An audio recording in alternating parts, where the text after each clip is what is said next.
Radio Bercoff dans tous ses états. Le face-à-face. Et donc aujourd'hui, André Bercoff est en face-à-face avec Martine Vonner, qui est députée du Bas-Rhin, Libertés et Territoires, et médecin psychiatre. Eh bien, Martine Vonner, je vois, vous m'avez envoyé un tweet ce matin, d'ailleurs que j'ai retweeté. Vous avez dit, on ne peut plus discuter à l'Assemblée nationale. C'est pour ça que je vais venir discuter chez Bercoff à midi. Et on est heureux de vous recevoir, évidemment. Mais auparavant, pourquoi ne peut-on plus discuter à l'Assemblée nationale? Écoutez. Allez-vous mettre enfin les moyens pour la prévention, notamment la vitamine D et les thérapies précoces contre la Covid, à la hauteur du zèle que vous mettez pour vacciner et limiter les libertés des Français? Madame la députée Vonner, je voudrais vous être agréable. Je vous jure que je fais mon maximum. Madame la députée Vonner, vous avez tour à tour dans cet hémicycle vanté les mérites de traitement dont même les auteurs considèrent désormais qu'ils n'étaient pas efficaces.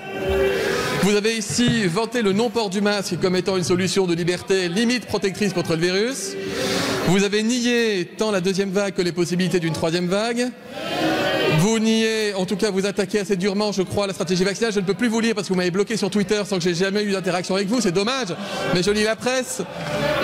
Je n'ai pas vu les documentaires auxquels vous avez participé, mais à nouveau, j'ai vu que la presse en était fait l'écho et déplorait qu'une représentante de la nation puisse participer à des documentaires de nature complotiste.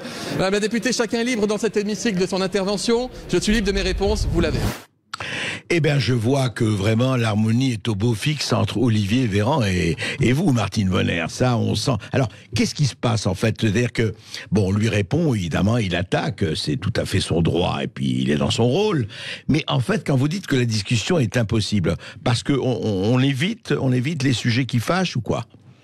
Merci André de me permettre de m'exprimer aujourd'hui à votre antenne.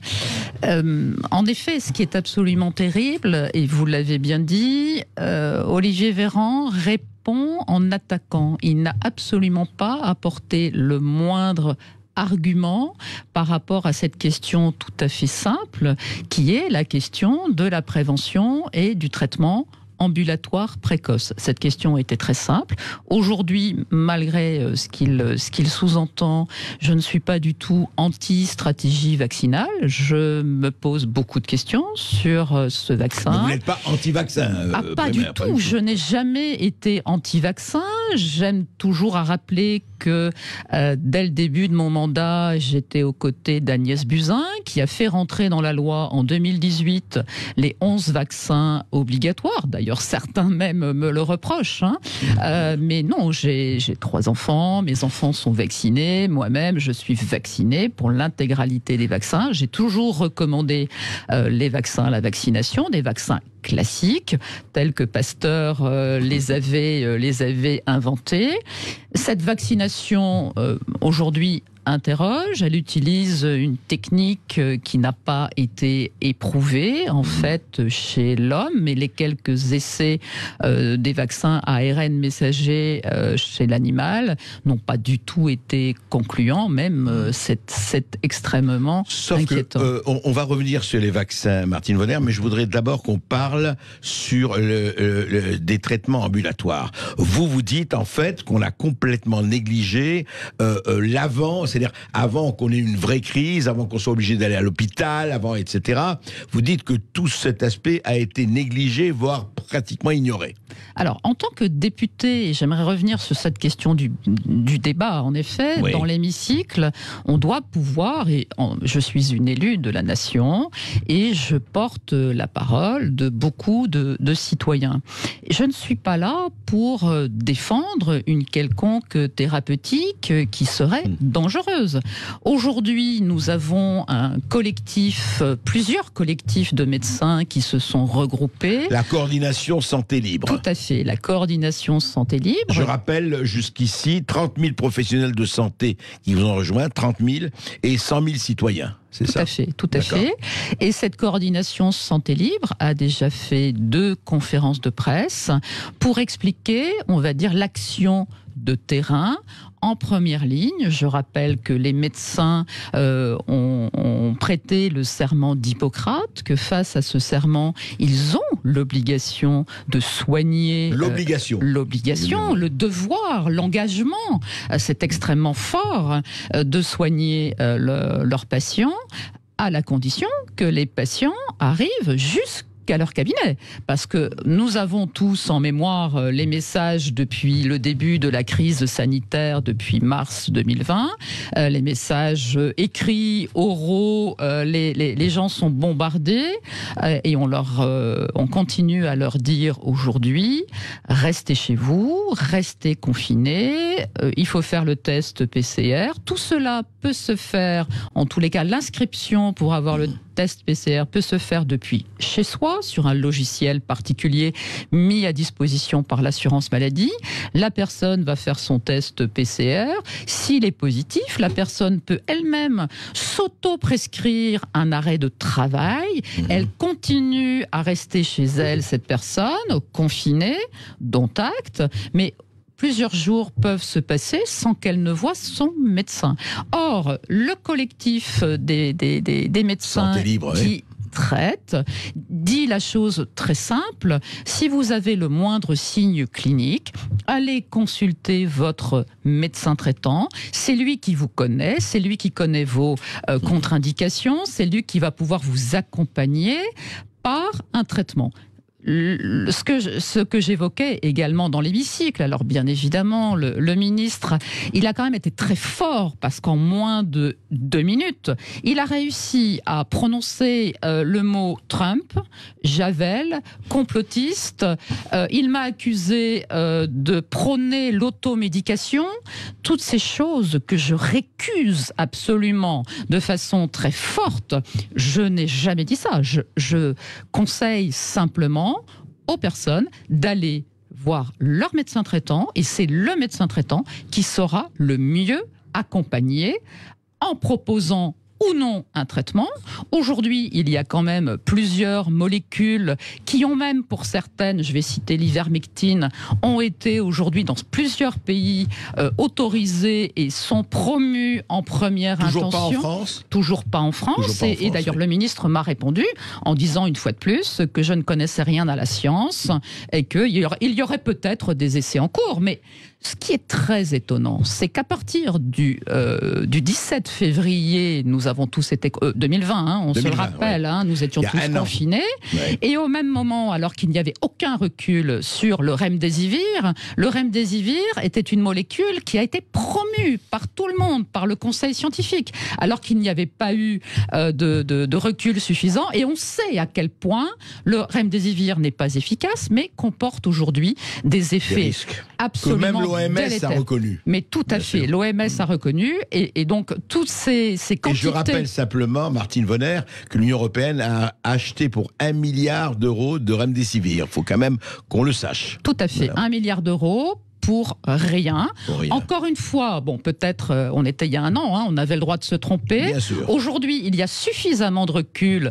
Bien sûr, là aussi, Véran me catalogue comme une pro-Raoult. Je ne suis pas du tout une pro-Raoult, mais je pense que ce médecin, ce professeur français qui a un CV long comme le bras et qui est reconnu partout dans le monde comme un excellent infectiologue, il me semble qu'avec le recul qu'il a, avec aujourd'hui toutes les publications scientifiques internationales qui ont démontré l'effet du traitement ambulatoire précoce, l'azithromycine, l'ivermectine, et encore une fois, attention, je ne dis pas qu'il faut tout prendre en même temps, je dis allez voir votre médecin. En tout cas, il y a des antibiotiques, il y a des choses, oui. Et aussi, on n'en a pas parlé, et ma question hier dans l'hémicycle, enfin pas hier, c'était mardi, la question dans l'hémicycle était celle de la prévention.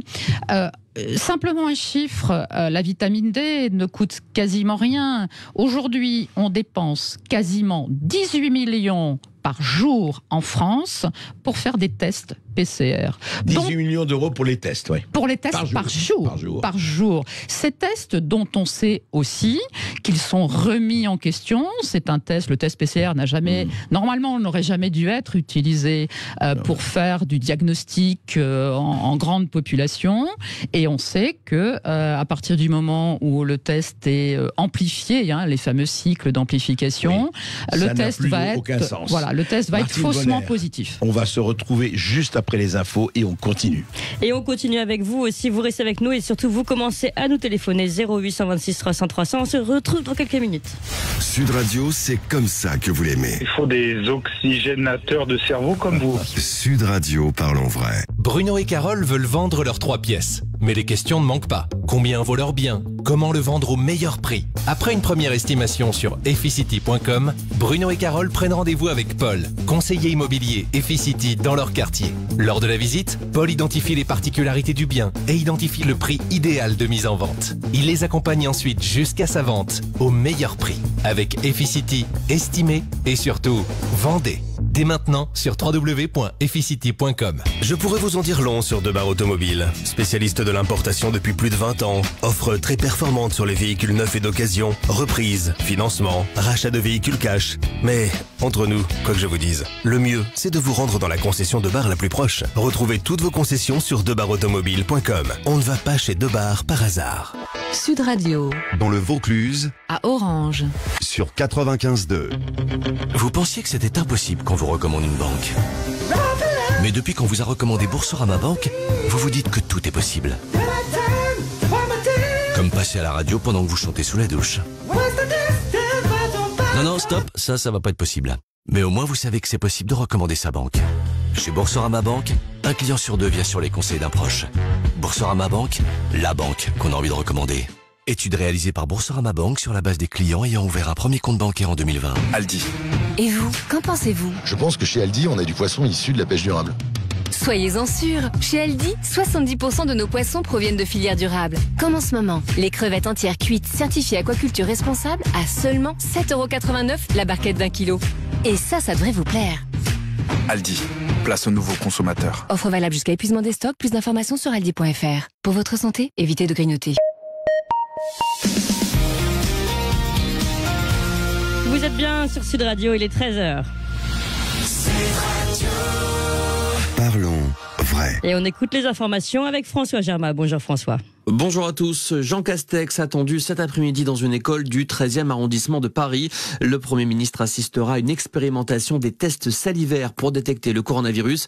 Une technique moins douloureuse que le prélèvement nasal, mais qui offre des résultats un peu moins précis. À la rentrée des vacances d'hiver, 200 000 à 300 000 tests de ce type pourraient être effectués chaque semaine, selon le ministre de la Santé Olivier Véran. Alors que la France échappe pour l'instant au confinement, la situation est bien plus tendue en Irlande. Le pays déjà confiné pourrait l'être encore jusqu'à Pâques. L'Irlande fait face à une 3e vague très virulente. Les 5 millions d'Irlandais sont appelés à rester chez eux. Les magasins non essentiels, les pubs et les restaurants sont fermés depuis fin décembre et les écoles n'ont pas rouvert leurs portes en janvier.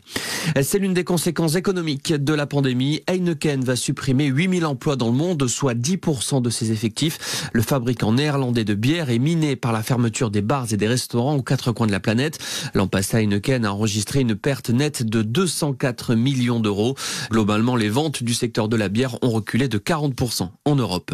Le gouvernement abandonne le projet d'extension de l'aéroport de Roissy, un projet jugé obsolète par la ministre de la Transition écologique Barbara Pompili.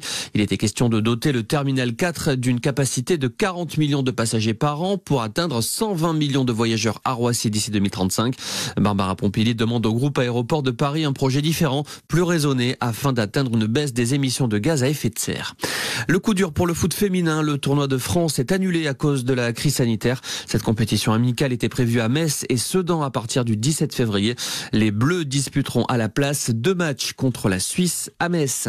Et puis le mercure continue de nous faire trembler. On vit la journée la plus froide de la semaine. 23 départements restent en vigilance orange. Vigilance pour neige-verglas du Finistère jusqu'à la Vienne. Dans le nord-est, vigilance grand froid de Lyon jusqu'au Bas-Rhin. Voilà pour l'essentiel de l'info. Excellent après-midi. Merci beaucoup François Germain. La météo Sud Radio. Avec laboutiquedubois.com. Concevez vos projets bois sur mesure en un clic avec laboutiquedubois.com. Rémi et André, je pense qu'on peut parler d'un calme froid. Oui, c'est un temps plutôt calme aujourd'hui sur l'ensemble du pays, mais cela a favorisé le grand froid que l'on a connu ce matin, avec des valeurs qui ont atteint les moins 10 à moins 12 degrés sur le nord-est. Attention donc à cette vigilance orange grand froid. Quelques bandes de grisaille résistent entre l'Auvergne-Rhône-Alpes et Midi-Pyrénées. Tout cela est en train de se dissiper en partie. C'est donc le soleil qui va dominer en cours de journée sur une bonne moitié est du pays. Mais le ciel se couvre déjà progressivement depuis la côte atlantique. Et depuis ce matin, on a déjà quelques flocons de neige sur la Bretagne. Quant aux températures de l'après-midi, évidemment, elles auront beaucoup de mal à dépasser les 0 degrés sur la moitié nord, plutôt comprises entre moins 4 et 0 degrés, alors qu'au sud, on ira de 10 à 15 degrés. Depuis les Landes jusqu'à la Côte d'Azur, on pourrait même dépasser les 17 degrés du côté de Cannes et de Nice. Merci beaucoup Rémi André. Allez, on retrouve André Berkoff et notre invité Martine Vonner. Ici Sud Radio. Les Français parlent au français. Les carottes sont cuites. Les carottes sont cuites. Sud Radio Berkoff dans tous ses états. Ouais, et je ne suis pas le seul à être dans tous mes états. L'Assemblée nationale est dans tous ses états actuellement, entre la loi sur le séparatisme, l'article 21 donc de cette loi dont on a parlé un peu plus tôt, et puis Martine Vonner, députée du Bas-Rhin, qui n'a pas sa langue dans sa poche et qui dit ce qu'elle a envie de dire et qui dit un certain nombre de choses. Et je vais vous dire, je préfère ceux qui ont question à tout à ceux qui ont réponse à tout. Parce que c'est vraiment par là qu'il faut commencer.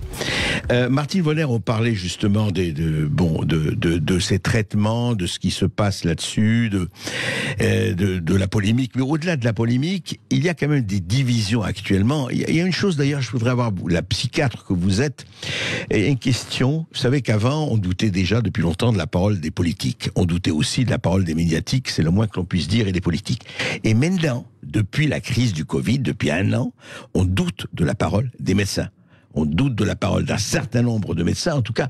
C'est-à-dire comme du matin au soir sur les plateaux de télévision et de radio, ils parlent, ils viennent et ils se contredisent. Mais comment cesser déjà cette division entre médecins et cette division du personnel médical qui ne sait plus à quel sein se vouer? Vous avez déjà dit qu'on empêchait certains médecins de voir leurs patients, pas de les voir, de les traiter en tout cas. Donc comment un peu donner une crédibilité à tout cela qui fait que la population aujourd'hui a un sentiment de méfiance totale? C'est vrai que c'est très compliqué parce que depuis le début, on a vu à quel point la posture de l'exécutif, du gouvernement, a été d'entretenir la peur. Donc, et d'ailleurs ce matin en commission des affaires sociales, nous auditionnions Jérôme Salomon et je lui ai d'ailleurs rappelé... Jérôme Salomon, le directeur général de la santé. Tout à fait, qui venait régulièrement aux heures de grande écoute dénombrer le nombre de décès de la Covid. Donc, on voit très bien que ceux qui ont occupé et qui continuent à occuper, on va dire, presque l'intégralité du temps de plateau, du temps de radio, etc., ce sont des médecins qui sont tous d'accord dans cette pensée unique du gouvernement et il n'y a pas de lieu de débat. Et j'aimerais revenir quand même, parce que ça a été extrêmement choquant pour les Françaises et les Français, ce qui s'est passé dans l'hémicycle. C'est-à-dire qu'encore une fois, je suis dans mon rôle d'évaluer et de contrôler l'action du gouvernement. Si je ne peux pas, en tant que simple député... Vous êtes le législatif. Voilà, m'exprimer dans l'hémicycle, où en fait, le ministre, lui, a été choisi. Il n'est pas élu, je le rappelle. Donc il ne doit pas traiter ou maltraiter à ce point l'élu de la République que je suis, alors que je ne porte qu'une parole, encore une fois, de 30 000 professionnels de santé. Ce n'est pas Dr Vonner qui parle dans l'hémicycle, c'est la députée qui porte une question. Voilà. Et donc, je suis aujourd'hui en réflexion pour tenter de permettre, si le débat ne peut pas avoir lieu à l'Assemblée, est-ce qu'on peut transposer des lieux de débat? Et moi, je serais très heureuse de pouvoir, avec un minimum d'éthique, d'imaginer des états généraux de la Covid pour que les professionnels de santé, ceux qui sont sont dans le collectif puissent dialoguer, puissent ceux parler. Ceux qui sont dans la pratique, ceux voilà, qui sont dans le... Arrêtons d'opposer les médecins libéraux aux médecins hospitaliers. J'aimerais une fois de plus rendre hommage parce que les professionnels de santé à l'hôpital font des choses absolument remarquables. Tous les soignants. Et ils ont fait beaucoup de progrès aussi depuis un an, entre les moments où le taux de mortalité en réanimation était d'environ 60%. Aujourd'hui, le taux de mortalité en réanimation a complètement chuté. Je crois qu'il est à moins de 30%. Et c'est grâce à ces médecins, c'est grâce à ces professionnels de santé. Mais arrêtons d'opposer. Et je pense qu'on pourrait d'autant mieux les protéger qu'il y aurait moins de monde à l'hôpital. Et pour avoir moins de monde à l'hôpital, il ne faut pas attendre les bras croisés que l'état de santé et la clinique du patient s'aggrave. Si vous êtes en insuffisance respiratoire, vous allez devoir être hospitalisé en urgence et peut-être même aller en réanimation. Si vous êtes traité très précocement, si même il y a eu prévention en amont par la vitamine D, par le zinc, ce n'est pas Martine Vonner qui le dit. Je suis psychiatre, moi je ne suis pas ni infectiologue ni généraliste, mais ce sont toutes les différentes, encore une fois, publications scientifiques internationales, et il y a des pays comme l'Inde qui distribuent des kits à l'ensemble de sa population pour avoir cette prévention et également vitamine ce traitement. D, zinc, voilà, et également le traitement précoce. Juste un mot là-dessus. D'ailleurs, Martine Vonner, vous avez appris que la Belgique, qui était très réticente de l'hydroxychloroquine, ne l'avait pas interdite, eh bien, elle la recommande au Congo, dans ses anciennes possessions, en disant c'est très bon contre le Covid-19. C'est assez amusant. Et l'ivermectine vient d'être labellisée, notamment en Italie. Donc, il y a plusieurs pays. Alors, souvent, on me reproche en disant mais tu parles des pays très éloignés où la population n'a pas le même profil. Mais non, en Europe. En Europe, on commence à s'intéresser et même à recommander cette thérapie précoce. Alors justement, juste un mot. Vous disiez peut-être État, vous lancez l'idée de l'État général de la Covid-19, c'est vrai, où tous les personnels, c'est une idée à suivre, je pense. Et vis-à-vis des pharmaciens, il y a eu aussi, entre pharmaciens, médecins, etc., je crois qu'il y a eu aussi... Mais tout à fait. Alors tout à fait, j'en profite pour être à votre antenne pour présenter une nouvelle fois mes excuses à l'ensemble de la profession des pharmaciens. Parce que vous avez fait un tweet un peu voilà, fort, il y a eu sur les réseaux sociaux une cabale contre moi. Je n'ai pas du tout envie de dire à juste titre, parce que je répondais très directement à un tweet assassin d'un pharmacien suisse.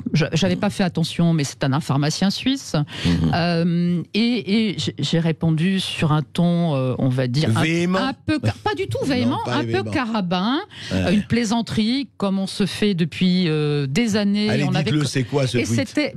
J'ai simplement dit que les pharmaciens étaient des épiciers qui peut-être n'avaient pas réussi médecine. Donc ça a été très mal vécu. Oui, en effet, bon, c'était sur le ton de l'humour, ça n'a pas du tout été interprété comme ça. Je renouvelle mes excuses à l'ensemble de la profession et je crois qu'il faut en effet être très attentif à rassembler, puisque depuis le début, il y a une véritable scission entre les Français, avec le masque, les anti-masques, avec j'allais dire justement ceux qui veulent être soignés précocement et les autres. Aujourd'hui, ceux qui seraient qui se précipitent pour avoir le vaccin, ceux qui sont un peu plus prudents par rapport au vaccin. Et justement, ne pas opposer les médecins et les pharmaciens. Certains pharmaciens aujourd'hui, face à certaines ordonnances, refusent de délivrer certains médicaments. Donc je pense que dans l'intérêt du patient, il faut se faire confiance entre professionnels de terrain. Et on parle de vie humaine. Reprendre un chiffre, parce que c'est important. À date d'hier, 80 443 personnes sont décédées du Covid en France. Je ne vais pas remettre en cause du tout ce chiffre. J'aimerais pourtant rendre attentif au fait que c'est la première fois qu'on cumule les chiffres. J'explique très brièvement. On a toujours remis les pendules à zéro, les compteurs à zéro, avant chaque entrée de la saison hivernale. C'est ça. On ne revenait pas aux chiffres de la saison d'avant. Jamais mais on a accumulé les décès dus au virus de la grippe. Ça serait intéressant de le comparer. Bien sûr. Vous aviez tout à l'heure quelqu'un de fort intéressant à votre micro qui relativisait aussi Hervé Lebras. Voilà, qui relativisait cette surmortalité de 2020 par rapport Absolument. à 2019. Il a fait ses calculs et les chiffres, c'est clair. Voilà, donc soyons toujours attentifs et pour la première fois, ces règles qui ont été éditées depuis longtemps par des épidémiologistes ont été remises en cause. Donc attention dans l'accumulation, attention à cela. Oui. On va reprendre tout de suite après. Et Clémence, il y a déjà des questions, oui, beaucoup d'auditeurs qui posent aussi des questions sur les réseaux sociaux. Donc on va vous donner la parole à tous. On se retrouve dans quelques instants. À tout de suite. Sud Radio, Berkov dans tous ses états. Brigitte Lahaie, Sud Radio. Dès 14h, nous retrouvons Sophie Peters et nous allons aborder l'infidélité féminine. Il paraît qu'elle est en nette augmentation. Pourquoi ? On en parle ensemble sur Sud Radio. 14h, 16h, Brigitte Lahaie, Sud Radio. Et vous, ça vous dirait quelques millions ? Ce vendredi, Super Loto de la Saint-Valentin de 13 millions d'euros minimum et 50 gagnants à 20 000 euros tirés au sort. Vois règlement. FDJ. Jouer avec XC comporte des risques. Appelez le 09 74 75 13 13. Appel non surtaxé. Et quand l'incendie a ravagé mon laboratoire de charcuterie, l'expert MAPA a tout de suite réagi pour mettre en place des containers équipés. L'assurance multirisque commerce MAPA a tout prévu pour assurer la continuité de votre activité. Avec la MAPA, votre passion est entre de bonnes mains. En ce moment, 2 mois offerts sur la multirisque commerce MAPA pour tous nouveaux commerces assurés. Voir conditions sur mapa-assurance.fr. Le saviez-vous ? C'est la bonne saison pour le kiwi des producteurs français. Produit ici depuis 50 ans avec le plus grand soin par 1500 passionnés. Le kiwi des producteurs français donne en ce moment le meilleur de lui-même. Du goût, des vitamines, du plaisir. Le kiwi des producteurs français, c'est ici. Et maintenant ? Allez hop, c'est parti mon kiwi. Dans le nouveau magazine Entreprendre actuellement en kiosque, retrouvez une interview exclusive de Philippe Etchebest, Comment sauver nos restaurants. Focus sur Grégory Trébaol, ce fantastique entrepreneur qui relance Solex, le vélomoteur de notre jeunesse. Télétravail, comment bien manager ses salariés. Portrait de Pierre Cardin, dont la créativité n'a d'égal que sa fortune. Affaire Carrefour, pourquoi Bruno Le Maire a eu raison de dire non. Rachat de Prisma Presse, Bolloré s'offre capital à bon prix. Et comme chaque mois dans Entreprendre, les indiscrets de Robert Laffont. Entreprendre, le magazine de toutes les réussites chez votre marchand de journaux. Pour le Beautiful Winter, les magasins But sont ouverts. Oh, un aspirateur sans sac après givré. En ce moment, chez But, moins 40% sur l'aspirateur sans sac Aya qui passe de 49,99 à 29,99 € seulement. Quantité limitée à 2400 pièces. Retrait des commandes web en 2 heures en magasin, sauf But Domus exceptionnellement fermé. Beautiful Winter, le merveilleux hiver de But. Dites, vous vendez votre logement ? Et si vous économisiez 10, 15, 20 000 euros. Comment ? En passant par PAP.fr. PAP.fr, vous savez, de particulier à particulier. Vous pouvez dès aujourd'hui tester gratuitement votre annonce et vendre votre logement grâce à PAP.fr. PAP.fr, c'est 100% immobilier et 0% de commission. PAP. Ici Sud Radio. Les Français parlent au français. Les carottes sont cuites. Les carottes sont cuites. Sud Radio, Berkov dans tous ses états. André Berkov est dans tous ses états. Je pense que Martine Vonner aussi, et vous aussi, chers amis auditeurs qui nous écoutez et qui nous écrivez aussi sur le Facebook Live. Vous êtes très nombreux à nous écrire et à nous suivre sur les réseaux sociaux. Eh bien, voilà plusieurs qui nous posent cette question, Martine Vonner, puisque vous êtes psychiatre. Question sur l'impact des mesures restrictives, notamment sur les enfants. À quel point ça a touché les enfants ? Bien sûr. Un rappel que nous sommes depuis maintenant le 23 mars 2020 dans un état d'urgence sanitaire qui a permis au gouvernement de prendre énormément de mesures restrictives de liberté, de droits fondamentaux et d'imposer, comme actuellement ce que nous vivons tous, le couvre-feu à 18h. Et vous parlez des enfants. Les enfants, dès l'âge de 6 ans, doivent porter un masque en permanence à l'école et se retrouvent face à des professeurs qui sont censés j'allais dire les instruire également avec un masque. Donc l'apprentissage de la langue française, de l'écriture, le fait de ne pas pouvoir lire sur les lèvres des phonèmes, etc. Ça devient extrêmement compliqué. Je suis très, très interrogative et même un petit peu, très préoccupée parce que la Société française de pédiatrie a alerté pour la première fois sur l'explosion du recours aux urgences pédiatriques, mais pour des jeunes enfants, des questions psychiatriques, pour des très jeunes enfants. En fait, le motif de recours aux soins, c'est la psychiatrie. C'est des jeunes dès l'âge de 9 ans qui sont capables de passer à l'acte et de faire des tentatives de suicide, ou des jeunes qui... Dès l'âge de 9 ans. Des enfants. Des enfants qui, pour la première fois, font des tentatives de suicide. Des enfants qui n'arrivent plus à dormir. Des enfants qui pleurent. Des enfants qui n'arrivent plus à manger. Des enfants qui refusent d'aller à l'école.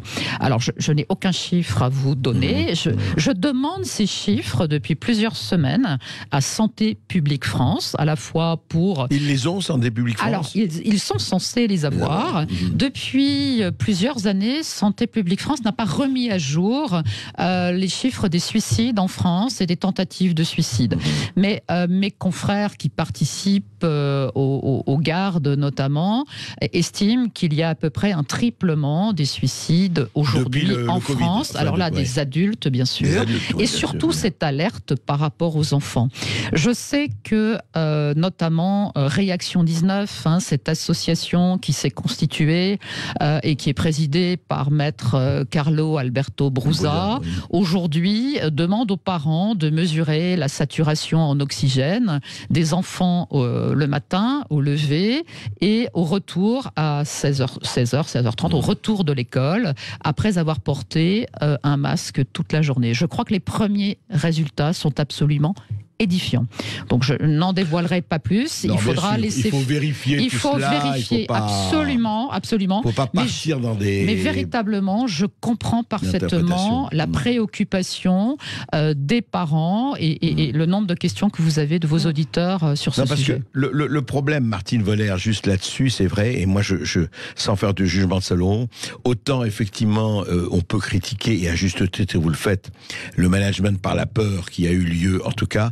Autant attention à un certain nombre de délires interprétatifs qui peuvent aller très loin et qui peuvent provoquer aussi autant de panique. Donc vraiment faire attention. L'équilibre actuellement, et c'est pour ça que je veux toujours remettre du débat, surtout quel que soit le sujet, il faut qu'on soit capable de débattre. Et je n'affirme jamais rien sans avoir lu, relu, validé mes sources et voilà, dire questionner par rapport à des choses extrêmement solide. Là, en l'occurrence, par rapport à la santé mentale des Français, je reviens aux adultes, une explosion de recours aux psychotropes. Nous étions déjà, la France a toujours été championne en matière d'anxiolytiques, d'antidépresseurs, d'hypnotiques pour arriver à dormir. Et là, la consommation, le nombre d'ordonnances explose, plus 30%. Donc c'est extrêmement inquiétant. Et le fait de n'avoir aucune perspective pour certains professionnels de santé, professionnels, quelle que soit la filière économique aucune perspective, que ce soit les restaurateurs. La crise économique aussi. Cette crise économique avec un impact social très très fort. On a une pauvreté qui elle aussi explose en France, malgré l'accompagnement, et j'en profite toujours pour dire que le gouvernement a été attentif à accompagner sur le plan financier en proposant des prêts garantis par l'État, et ça il faut le reconnaître, et je le reconnais très justement, mais sans cette perspective éventuellement de réouvrir les restaurants, de pouvoir... Le bout du tunnel. Voilà, le bout du tunnel, il est où, il est quand, et ça impacte de façon très péjorative le moral des Français. Allez, on va continuer de vous donner la parole à tous qui nous appelaient, et on va à Perpignan. On donne la parole à Marc. Bonjour Marc. Oui, bonjour Marc. Oui, bonjour. Marc, donc de Perpignan. D'abord, merci de me prendre à l'antenne, ce qui n'est pas chose facile dans les médias traditionnels en tout cas les médias nationaux. Hein. Je voudrais plusieurs choses, mais je vais essayer d'être court. Hein. Allez-y, oui, parce qu'on a beaucoup de demandes. Voilà, allez-y, Marc, allez-y. Voilà, un grand merci d'abord à Martine Vonner pour son positionnement qui est en complément des scientifiques. Hein. Je pense à Didier Raoult, je pense au professeur Perron, etc. Hein, tous ces médecins. Ouais. Oui. C'est contre une pensée unique par rapport à cette crise sanitaire. Donc ça fait plaisir d'avoir une femme politique, hein, et malheureusement je me pose la question où sont les hommes politiques et les femmes politiques actuellement. C'est à eux, ce serait normalement à eux à se bouger, et on les entend pas. Donc merci, un grand merci à Martine Vonner, et qu'elle ne lâche pas surtout. Et votre question, allez-y. Des remarques. Surtout, des remarques ou des questions, mais je vais essayer d'être court. On ne parle plus de traitement, on parle de vaccins, et tout le monde, même sur Sud Radio d'ailleurs, hein, en écoutant Sud Radio le matin, même sur Sud Radio, on pense on ne parle plus de traitement, on parle de vaccin. Et donc ça, c'est complètement admis actuellement. Et moi, je pose la question, où on en est des traitements. Il y a des traitements quand même qui sont tout à fait, d'après ce que j'ai compris, quand même tout à fait possibles. Hein, et on a complètement occulté cette question-là. Et puis j'aurais une deuxième question, mais bon, là, il est un peu plus vaste. Hein, allez-y. Qu'y a-t-il derrière tout cela, hein? C'est-à-dire que moi, j'ai ma petite idée, mais bon, je prends pas les gens du gouvernement pour des imbéciles, contrairement à ce qu'on voudrait nous laisser croire. Donc, s'ils font les choses, c'est qu'il y a une pensée derrière. Hein. Voilà. Et une envie derrière. Donc, moi, je laisse... ça fait un moment que je veux poser cette question-là. D'accord. Marc, c'est clair. Merci beaucoup. Je crois que sur les traitements, déjà, en tout cas, Martine Vonner n'est pas de celles et de ceux qui oublient le traitement. Nous non plus, d'ailleurs. Donc, chacun se fait son opinion. Mais je crois, Martine Vonner, est-ce qu'on a vraiment aujourd'hui enterré, je dirais, les traitements avec l'eau du bain, où quand même, il y a beaucoup de gens, ce que je pense, qui traitent. Dites-moi l'état des lieux là-dessus. Alors, l'état des lieux, en effet, je crois peut-être rappeler qu'il ne serait pas normal d'opposer les traitements aux vaccins. Il y a une grande partie de la population qui veut se faire vacciner, qui va se faire vacciner. Je pense que chacun doit garder complètement cette liberté de choix, et c'est aussi pour cela que je me bats en permanence, c'est la liberté. Rappelez pour autant que même ceux qui veulent être vaccinés aujourd'hui n'ont pas la possibilité, pour bon nombre d'entre eux, d'avoir un rendez-vous dans un calendrier proche. Et pendant ce temps-là, il ne faut pas oublier, je citais tout à l'heure, les professionnels de santé. Alors, il y a ceux qui ont rejoint notre coordination santé libre, mais il y en a d'autres qui n'osent pas forcément se déclarer, parce que les médecins sont malheureusement en France menacés par l'ordre des médecins, et on avait vu très tôt en 2020... Ils sont 2020, littéralement menacés, on peut le dire ça. C'est-à-dire qu'ils sont convoqués à des entretiens qui restent, alors, et j'espère que ça va rester sur cette tonalité-là, c'est-à-dire confraternelle, mais l'ordre des médecins rappelle en permanence qu'il n'y a pas de traitement possible en phase précoce. Donc, les médecins qui, eux, jugent, encore une fois, pour prendre le modèle d'autres pays qui ont d'excellents résultats, de meilleurs résultats... Ne parlons que de l'Afrique du Nord, que la France. D'autres, mais tout à fait. Là, j'ai les chiffres qui ont été publiés en date du 25 janvier par l'université Johns Hopkins. Et je ne sais pas si on peut voir, mais en tous les cas, ce petit schéma, je ne sais pas si on le voit, mais simplement le dire que la France n'est pas très bien placée en nombre de décès. C'est le nombre de décès attribués au Covid-19 recensés pour 1 million d'habitants. D'accord. Donc on arrive... En fonction de la population. Voilà, on a plus de décès en France que l'Argentine et le Brésil, alors que ce sont des pays où les hôpitaux, ou en tout cas l'offre de soins, n'est pas aussi performante. Il peut y avoir une question de climat quand même à prendre en compte. Alors, il y a la question de la vitamine D, en effet. Dans ces merveilleux climats, il y a du soleil, mais ça ne suffit pas du tout pour expliquer ces chiffres. En effet, ce sont des pays qui traitent, même si on sait qu'aujourd'hui, il y a une vraie problématique au niveau de Manaus, au Brésil, mais le Brésil est un pays absolument immense. Donc là aussi, selon les territoires, il faut être très attentif. Mais la France n'arrive pas en très très bonne place par rapport au nombre de décès. Donc on peut faire mieux. Et faire mieux, c'est proposer tout ce qu'on a à notre possibilité, comme la prévention vitamine D. Et aujourd'hui, on sait très bien que le virus agit sur un système un peu compliqué qui s'appelle rénine, angiotensine, aldostérone, et que la vitamine D est tout à fait protectrice et indiquée pour ne pas être infecté par la Covid. On se retrouve après une petite pause. Et avec vous, 0826 300 300, à tout de suite.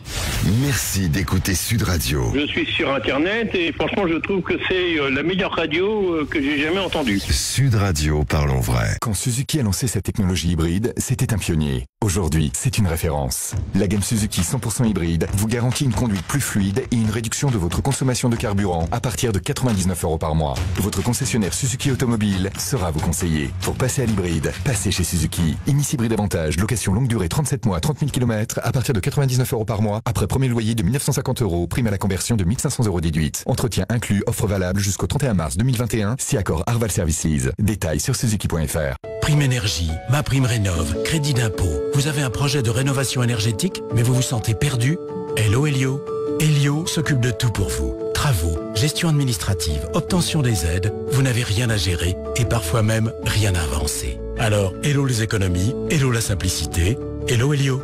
Pour en savoir plus, rendez-vous sur elio.com, HE2LIO, ou appelez le 3220 et dites Elio. Service gratuit plus prix d'un appel. Conditions d'éligibilité et de ressources sur elio.com.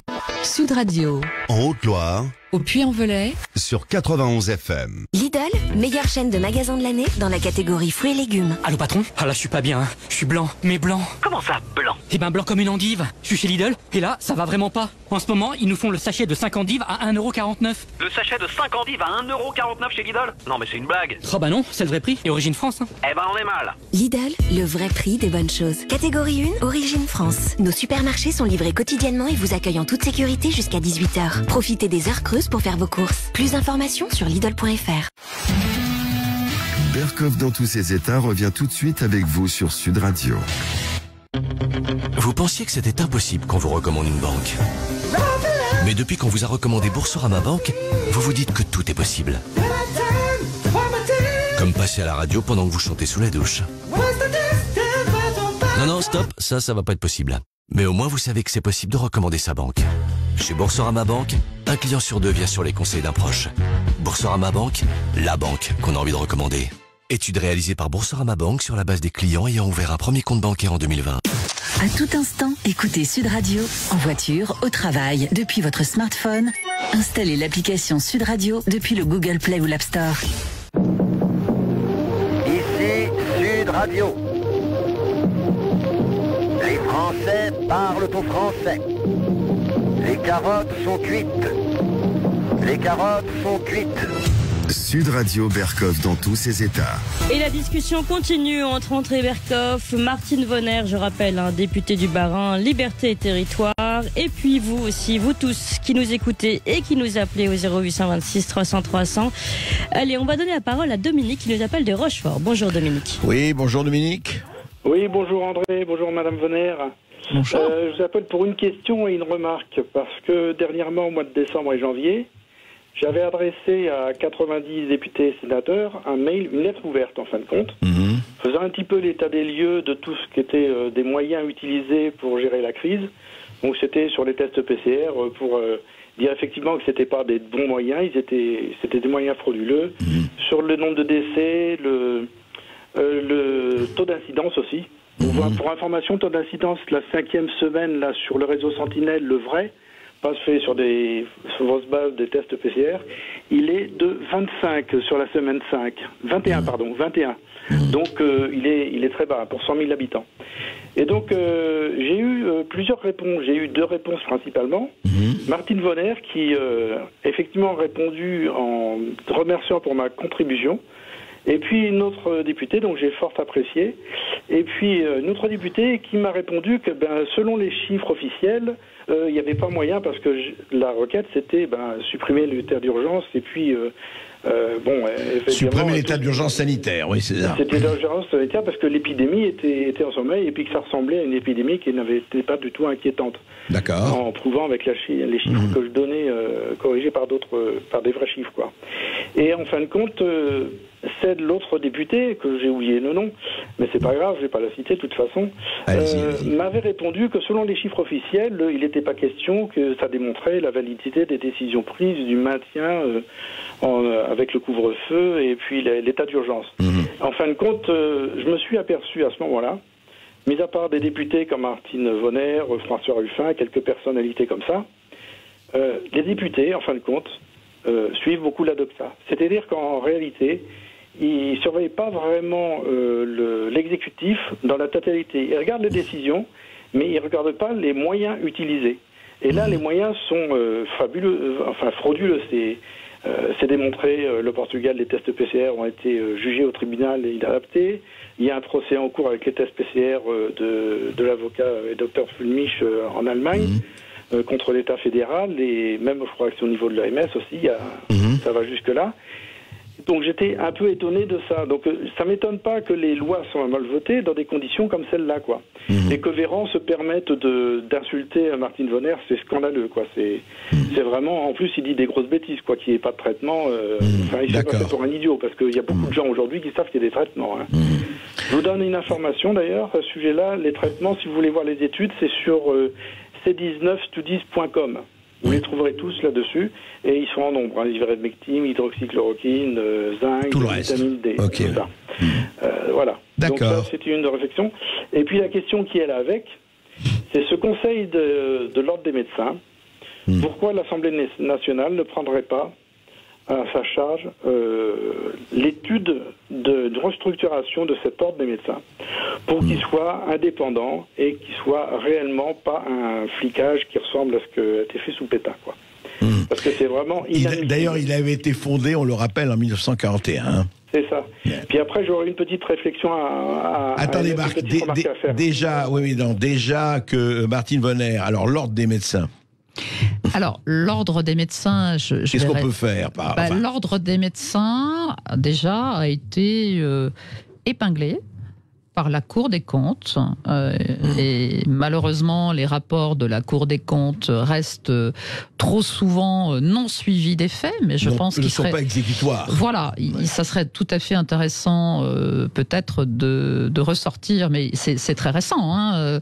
Mais je suis étonnée que cet ordre des médecins, qui a été, puisque M. Bouet, et je faisais partie de la commission d'enquête Covid parlementaire, et j'en profite pour dire que là aussi, le seul endroit où nous pouvions discuter et auditionner des personnalités telles que le président de l'Ordre national des médecins, cette commission a été supprimée. Totalement supprimée, c'est-à-dire qu'elle a rendu... Il n'y a plus de commission parlementaire. La commission parlementaire, qui était une mission d'information, qui a été tout de suite mise en place au début de la crise sanitaire en 2020. Cette commission s'est auto-saisie pour devenir une mission d'enquête. La mission d'enquête a rendu ses conclusions fin d'année 2020, mais il était tout à fait question de maintenir absolument l'existence de cette crise mission. Est encore là. Voilà, donc, de la mission d'information jusqu'à ce que la crise s'arrête. Et les députés de la majorité, qui, comme son nom l'indique, sont majoritaires, ont décidé la suppression de cette mission d'information. Je m'en suis d'ailleurs, j'ai écrit un courrier. Quand cette suppression c'est-à-dire qu'on s'est quitté au moment de la suspension des travaux parlementaires fin décembre, et elle devait se remettre au travail maintenant, et ça n'a pas été fait. Donc les députés de la majorité ont voté en décidant qu'elle n'était plus utile. Donc pour moi, c'est vraiment Oui, c'est intéressant et là aussi, ça questionne. Et donc, j'ai écrit un courrier au président de l'Assemblée nationale qui a démontré mardi qu'il n'était pas tout à fait, on dira, à mon écoute, même dans l'hémicycle. Et ce courrier a été co-signé par bon nombre de députés de façon transpartisane. Et on s'interroge, en effet, nous aimerions que cette mission d'information puisse à nouveau exister. Pourquoi cette commission a été supprimée? C'est intéressant. Aucun argument. Aucun argument. Et peut-être pour éclairer votre auditeur, en effet, les députés sont en permanence entre l'hémicycle, les commissions. Chacun s'intéresse à différents sujets. Et aujourd'hui, même au sein de la majorité, puisque j'ai encore beaucoup de contacts avec des collègues de la majorité, il y a ceux qui ne me parlent plus, mais il y a ceux qui continuent à trouver ma posture et ma position respectable, m'ont dit que même au sein de la majorité, il n'y a jamais eu de débat sur cet état d'urgence sanitaire. C'est-à-dire qu'ils ont... Qui a été prolongé jusqu'en juin. Il vient d'être revoté, malheureusement, mardi, mais j'étais heureuse puisqu'il y a quand même beaucoup plus de députés qui, cette fois-ci, ont voté contre la prolongation, environ 190 députés. Mais voilà, l'état d'urgence a été repoussé jusqu'au 1er juin et les élections régionales auront lieu en juin. Les dates ont été en dehors, mais... Quand même, comment faire une campagne électorale, rien que pour les régionales, alors qu'il y a un état d'urgence et que les réunions ne peuvent pas avoir lieu. Donc là aussi, ça interroge. Ça interroge. Sommes-nous encore dans une véritable démocratie ?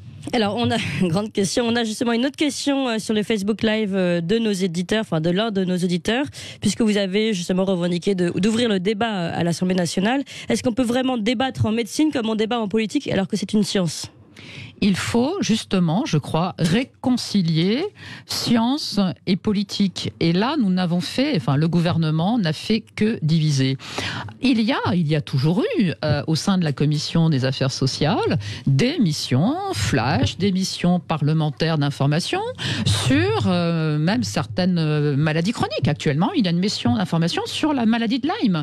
Donc oui, nous pouvons débattre. Et justement, nous pouvons permettre ces échanges entre les hospitaliers, entre les médecins de première ligne et médecins généralistes, pour réconcilier et pour faire que la décision politique soit la plus éclairée possible et ne vienne pas simplement d'un conseil scientifique qui n'est pas indépendant, je le rappelle, qui est tellement lié à l'industrie pharmaceutique que c'est particulièrement choquant. Et non, justement, Martine Vonner, ce qui est incroyable, et encore une fois, le seul profit de cette crise, le seul aspect positif de cette crise du coronavirus, fait montrer les failles des pouvoirs, les failles législatives, les failles démocratiques. Parce que s'il y a un endroit où il faut discuter de ça, c'est à l'Assemblée nationale. C'est au Sénat. C'est les chambres représentantes du peuple. En principe, je rappelle, parce que c'est devenu un slogan, mais que tout le monde a oublié, la démocratie, c'est par le peuple, pour le peuple, au service du peuple. Et d'ailleurs, il y a un référendum, mais ça, n'en parlons pas. Clémence. Alors, on part en Alsace et on donne la parole à Pascal. Bonjour Pascal. Bonjour Monsieur Bercoff, bonjour Clément, bonjour Madame Vénère. Bonjour. Bonjour, je suis un habitué tout doucement. Et déjà, vous Monsieur Bercoff, je vous suis régulièrement et je tiens à vous féliciter de ce que vous avez dit dernièrement à Monsieur de Menac sur la pseudo-pandémie que nous subissons actuellement.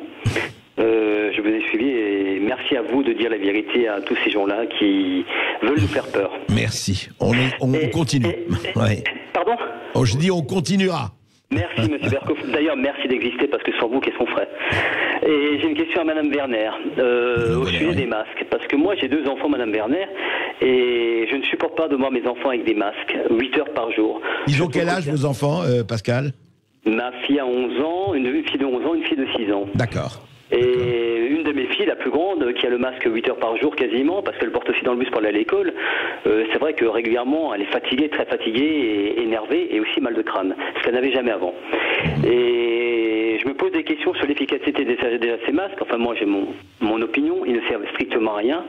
Et ensuite sur la dangerosité des masques, parce que j'estime que porter des masques 8 heures par jour, je pense que c'est très très mauvais pour la santé, surtout pour la santé des enfants qui ont besoin de respirer énormément. Et j'ai une autre question au sujet des tests PCR. Les tests PCR, pour moi, c'est du pipeau. Je suis régulièrement des études sur les tests, et notamment en Allemagne, il y a un docteur Drosten qui est poursuivi par un avocat, monsieur Rainer Felmich, qui le poursuit pour crime contre l'humanité. Parce qu'il estime que ce monsieur a menti sur les tests PCR, sur l'efficacité des tests PCR, et qu'il travaille uniquement pour le compte de la clique de Davos. Et je voulais votre avis, Madame Vénère, sur ces tests PCR, ce que vous en pensez, et bien sûr sur les masques. Martine Vonner. Les masques et les tests PCR. Merci de me redonner la parole. Alors les masques, je vais encourager ce monsieur, comme l'a fait l'association Réaction 19, d'acheter un oxymètre. Ça coûte 3 fois rien. Je crois que c'est même moins de 10 € aujourd'hui, pour pouvoir mesurer. Et en fait, on peut avoir une impression... Oui, c'est un instrument de mesure. Non, alors c'est un instrument qui permet de mesurer au doigt le taux, la saturation d'oxygène de l'enfant avant l'école et après l'école, après le port du masque. Et il faut sortir de cette impression. Monsieur a peut-être raison, il nous parle de la fatigabilité des enfants, d'autres médecins le disent aussi, enfin des médecins le disent aussi, mais il faut pouvoir véritablement l'identifier et avoir des chiffres. Donc je peux encourager tous les parents qui auraient des doutes sur la capacité de leurs enfants à supporter, sans que ça nuise à leur propre santé, ce masque à longueur de journée. Il faut vraiment avoir des chiffres, parce que c'est vrai que si on est en deçà de 95, 96, 98% de saturation d'oxygène chez un enfant, c'est délétère pour le développement de l'enfant, pour les capacités cognitives, et ça entraîne des troubles de l'humeur, de l'irritabilité, etc. Et il y a un défaut des apprentissages. Voilà. Le test PCR, je crois que je l'avais dit tout à l'heure, c'est un test en effet qui n'est pas aujourd'hui fiable, parce que les laboratoires les utilisent de façon très différente. C'était un test qui aurait dû rester, on va dire, au bénéfice des chercheurs, mais pas être un test diagnostic de masse. On a pu prouver qu'il y avait énormément de faux positifs avec ce test. C'est ça, à partir d'un certain pic, c'était des faux positifs, etc. Tout à fait. Clémence. Allez, on va aller à Aubervilliers, on donne la parole à Annie. Bonjour Annie. Oui, bonjour Annie. à tous et merci de vos émissions. Voilà, je voudrais intervenir pour plusieurs petits points. J'explique tout de suite pourquoi j'en suis arrivée là. Au début du confinement, on nous disait on ne peut pas vous soigner, grosso modo. Les toubibs, nos toubibs, en tout cas le mien était fermé. Et donc, attendez d'être mourant et puis aller à l'hôpital. Donc ça m'a mis la puce à l'oreille. Je ne comprends pas comment un État puisse dire à son peuple, disons-le comme ça, de ne pas se faire soigner. Bon, donc je me suis dit, ils veulent nous laisser mourir, finalement. Voilà, donc l'idée c'est celle-là. Donc j'ai pioché un peu, et je finis par comprendre que cette crise sanitaire n'était qu'un prétexte pour une lecture que j'ai eue, moi, d'une crise économique et d'une volonté de passer d'un système économique, ce qu'on appelle avant, à un autre petit peu, si vous voulez, comme la crise industrielle du 19e est passée d'un système à un autre. Donc je pense qu'on en est là. Et en cherchant bien, en écoutant beaucoup de choses, y compris des économistes, je me suis rendu compte que c'est ça le problème. Donc ce prétexte, je vais donc continuer là-dessus, ce prétexte c'était incroyable de dire aux cliniques privées, qui avaient à l'époque pas mal de lits de réanimation, on ne veut pas de vous. Si vous êtes, alors, entre guillemets, c'est ce que j'ai lu. Si vous êtes disponible, venez donc nous aider. Si vous avez des appareils de réanimation, apportez-les à l'hôpital. Vous imaginez qu'on puisse dire aux gens, ne vous soignez pas. Juste un mot. Pardon, Annie, restez avec nous. Attendez, Martine Vonner, ça s'est vraiment passé comme ça. Est-ce qu'il y a eu entre le privé et le public en disant non, on n'a pas besoin de vous? Alors, j'ai un éclairage un tout petit peu particulier et différent, puisque je suis une élue de l'Est. Et le Grand Est, on se souvient, était la région impactée en premier. D'ailleurs, ça me permet de faire un aparté. On a des retours sur l'identification de personnes qui étaient déjà positives, qui ont été malades du Covid depuis octobre 2019. 2019. 2019, en Alsace. Donc bien avant les premiers cas annoncés de Wuhan. Et à ce moment-là, on ne parlait pas du tout de la Covid. Mes confrères alsaciens ont traité leurs patients et il n'y a pas à rajouter dans la liste des décès. Aucune personne n'est décédée à ce moment-là. Elles ont été traitées. Oui, elles ont été traitées. Dans la coopération publique-privée, en Alsace et dans beaucoup d'endroits du Grand Est, elle est très naturelle parce qu'elle est, j'allais dire, c'est l'histoire qui veut ça. Le privé est confessionnel en Alsace et participant de fait au service public et très rapidement, tout de suite, notamment la très grosse clinique privée de Strasbourg. Mais est-ce que c'est vrai pour toute la France? Non, alors il y a eu en effet, et ça nous l'avons entendu en commission d'enquête Covid, beaucoup d'établissements privés qui réellement sont restés totalement vides. Ils avaient déprogrammé notamment l'activité chirurgicale. Ils sont restés vides. Ils voulaient être à disposition, notamment leurs unités de soins intensifs, à disposition de l'hôpital public, et ça n'a pas. Pourquoi? Mais comment ça se fait? Comment, alors vraiment, rationnellement, on peut comprendre parce ça? que le donneur d'ordre, à l'époque, et toujours encore aujourd'hui, sur un territoire de santé, les agences régionales de santé, les ARS, n'ont aucune initiative propre possible. Elles obéissent au ministre de la Santé. Elles ne peuvent pas avoir la moindre initiative. C'est absolument terrible. Et nous en discutons, les parlementaires, Mais elles servent à quoi? C'est varié à ce moment-là. Elles servent comme des services déconcentrés et pas. C'est des sous-préfectures, c'est des préfectures. C'est des préfectures sanitaires, parce qu'il y a bien le préfet et le directeur de l'agence régionale de santé, mais qui obéit au niveau national. Annie, continuons si vous avez d'autres, parce qu'on a beaucoup d'auditeurs. Allez-y. Donc, moi, ce que j'aimerais savoir, c'est si vous avez pris des contacts, vous, Madame Vonner, et les autres médecins qui refusent ce qui se passe, avec l'Italie. Parce que moi, mes origines, mes parents étaient italiens, donc j'écoute très souvent, puisqu'en ayant de la famille là-bas, et je me suis rendu compte, dans une émission qui est passée samedi, je crois, dernier, que beaucoup de médecins italiens, notamment en Lombardie, avaient la même façon de fonctionner comme protocole que M. Raoult. Et donc, je me dis, ils veulent sauver des gens. Et donc, ils ont sauvé beaucoup de gens. Il y a eu très peu de gens. Ils n'ont eu que, sur, je sais pas, ils soignent 9000 personnes. Alors là, tout ça, c'est à préciser. Mais le fond de ce que je vous dis est juste. Ils n'ont eu que 2 morts. Et donc, et pas d'hospitalisation. Et donc, est-ce que, comme je pense que c'est une concertation internationale, certainement, puisque c'est le titre d'une pandémie, mais qu'il y a une concertation très précise en Europe pour dire on ne peut pas soigner, il faut attendre le vaccin. Et je vous dis qu'en Italie, donc comme vous avez une association ou un collectif, peut-être serait-il bon de prendre langue avec ces Italiens, ces médecins, donc ça, Madame Vonner va peut-être me donner une réponse. Elle va vous la donner. Je vais vous la donner. Nous sommes en effet dans notre collectif, dans la coordination Santé Libre, nous sommes en effet en contact avec des médecins au niveau international. Pas du tout que l'Europe, mais même au-delà de l'Europe. Donc nous confrontons en fait la réalité, j'allais dire, des exigences des différents gouvernements, la réalité de terrain. Madame parle de l'Italie. Je crois que j'ai cité ce pays tout à l'heure.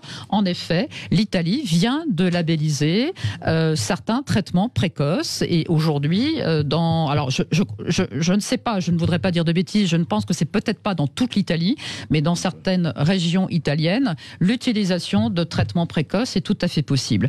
J'aimerais peut-être éclairer les auditeurs en disant, après tout, rien d'étonnant que tous les pays proposent la même stratégie, puisque ce sont les mêmes qui conseillent tous les gouvernements. On a des sociétés privées, je ne citerai que McKinsey parce qu'elle elle a fait les gros titres de la presse, mais McKinsey aujourd'hui, qui est une société énorme de conseil, qui malheureusement a déjà fait par le passé parler d'elle, et aujourd'hui... Pour le dire, sur les opioïdes condamnés à 373 millions... 573 millions, j'ai le chiffre exact, condamnés à 573 millions de dollars milliards d'amende. Voilà. Donc, et c'est à cette société-là que nous confions la santé de nos concitoyens, puisque ce sont ces sociétés eux qui conseillent, qui accompagnent l'Élysée, qui accompagnent le ministre de la Santé et tous ses propres conseillers du ministère. Mais ce ne sont pas eux qui décident alors, quand même. Non, ils conseillent. Mais à partir du moment où vous avez des stratégies comme la stratégie vaccinale, qui elle-même est conseillée par McKinsey, on ne s'étonne plus que tous les pays fassent la même chose. Et on va donner la parole à Julien. Bonjour Julien. Oui, bonjour Julien. Oui, bonjour Clémence, bonjour André Berkoff et bonjour à votre invité Martine Vonner. Bonjour. Moi, je trouve très intéressant tout ce que vous dites effectivement depuis le début de l'émission. On sait en réalité, après toutes les études qui sont parues, il y a un auditeur qui en parlait tout à l'heure, il y a un site qui reprend les études sur la colchicine, l'ivermectine, l'hydroxychloroquine, etc. Donc en fait, on sait que ça marche. On en est quasiment certain, mais je pense que, comme vous disiez, Martine Vonner, les médecins, moi j'en ai autour de moi dans ma famille, ils subissent une telle pression pour ne pas prescrire et en réalité pour ne pas faire leur travail de médecin traitant. Il faut quand même rappeler que c'est effectivement le terme utilisé, médecin traitant. Donc là, on en arrive à ne plus vouloir traiter les gens pour, à mon avis, ce qui n'engage que moi, des conflits d'intérêts, mais qui sont énormes, qui sont absolument énormes et qui sont même, je dirais même jusque de la corruption certainement, et qui touchent pas seulement les laboratoires, parce que en réalité ça englobe les médias qui sont qui jouent le jeu aussi de ces traitements en diabolisant ceux qui proposent des alternatives qui coûtent pas cher. Et donc je pense que le vrai problème il est là, c'est un noyau effectivement sans fin, les laboratoires soutenus par nos politiques et les médias qui font le jeu de tout ça. Donc je pense que c'est un trio infernal qui peut pas continuer, ou alors c'est qu'effectivement on a délibérément décidé de soutenir un système qui est, il faut le dire, d'une certaine façon pourri à la racine, quoi. Justement, je voudrais rebondir sur ce que dit Julien.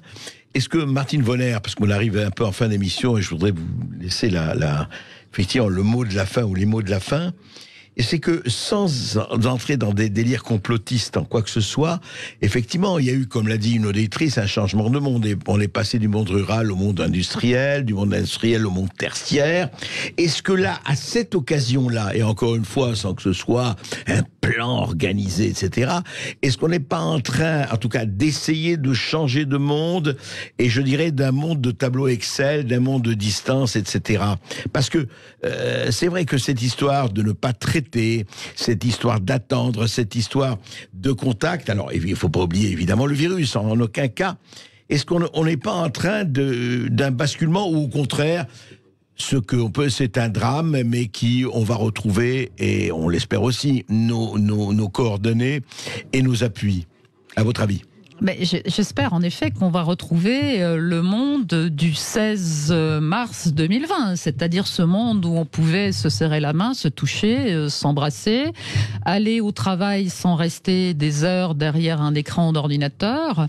Et je ne doute pas que si nous arrivons à éteindre cette épidémie, aussi en soignant, nous pourrons retrouver notre vie d'avant. Le constat qui est fait, c'est assez catastrophique. C'est-à-dire que quand je parlais du débat, et j'ai aussi demandé plusieurs fois qu'on ait réellement un moment, une réflexion sur l'évaluation sanitaire, économique et sociale. C'est-à-dire quels sont les choix qu'il faut prioriser. On voit bien que sur le plan de l'économie française, elle est un peu maintenue, un peu la tête hors de l'eau, mais elle est en train de s'effondrer. Elle est sous respiration artificielle. Voilà, exactement. Elle est en réanimation, là. Elle est en réanimation. Tout à fait. Et c'est vrai que si on n'inverse pas la mécanique, qu'est-ce qui va se passer? Est-ce que c'est le modèle grec qu'on va imposer et qui va être imposé à toute l'Europe? C'est-à-dire que la Grèce, qui était en grande difficulté, avait aussi été mis sous respirateur par les financements européens. Et ne pouvant pas rembourser, qu'est-ce qui s'est passé? C'est-à-dire que les sociétés grecques, l'une après l'autre, ont été captées par des énormes sociétés. Et on voit aujourd'hui poindre... On n'est pas très loin de ça dans certains domaines. Non, on n'est pas loin de ça. Et quand on voit que si vous voulez dîner, je fais un petit clin d'œil, parce que quand on sort de l'hémicycle à 19h30 et que tout est fermé à 18h, il n'y a plus qu'à commander un repas.